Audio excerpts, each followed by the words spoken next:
Tafsir Al-Misbah. Surah Al-Baqarah. Ayat 13.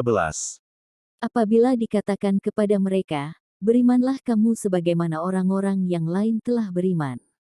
Mereka menjawab, akankah kami beriman sebagaimana orang-orang yang picik akalnya itu telah beriman? Ingatlah, sesungguhnya merekalah orang-orang yang picik, tetapi mereka tidak mengetahui. Ayat ini menjelaskan lebih lanjut keburukan mereka, yaitu, apabila dikatakan kepada mereka, berimanlah dengan iman yang benar dan mantap, yakni sesuainya kata lidah dengan kata hati, sebagaimana keimanan manusia yang sempurna kemanusiaannya, sehingga menyadari dirinya sebagai hamba Allah, mereka menjawab, akankah beriman kami seperti orang-orang yang picik akalnya itu beriman? Yang mereka maksud adalah sahabat-sahabat Nabi, yang meninggalkan agama leluhur mereka berupa penyembahan berhala dan adat istiadat jahiliyah menuju ibadah kepada Allah Subhanahu wa Ta'ala.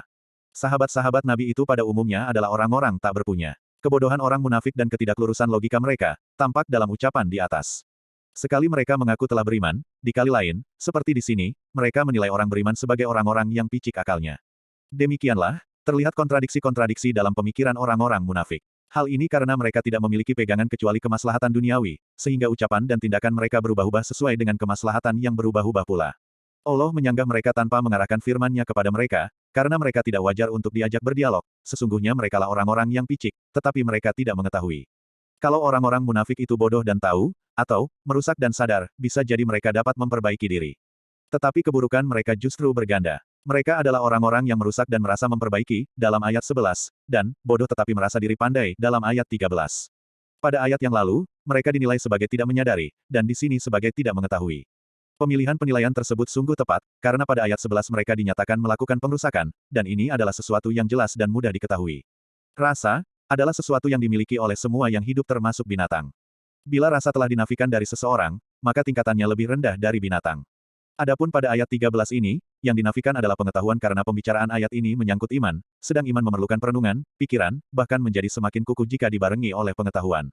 Nah, karena yang dinafikan adalah pengetahuannya, maka itu berarti iman mereka sangat lemah. Demikian Asy-Syakrawi, ulama Mesir kenamaan itu.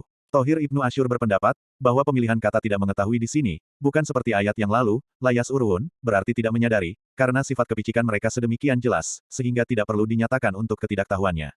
Kata, layas urun, seperti penulis kemukakan sebelum ini, ada yang berpendapat bermakna pengetahuan yang objeknya adalah hal-hal yang sulit diteliti lagi halus.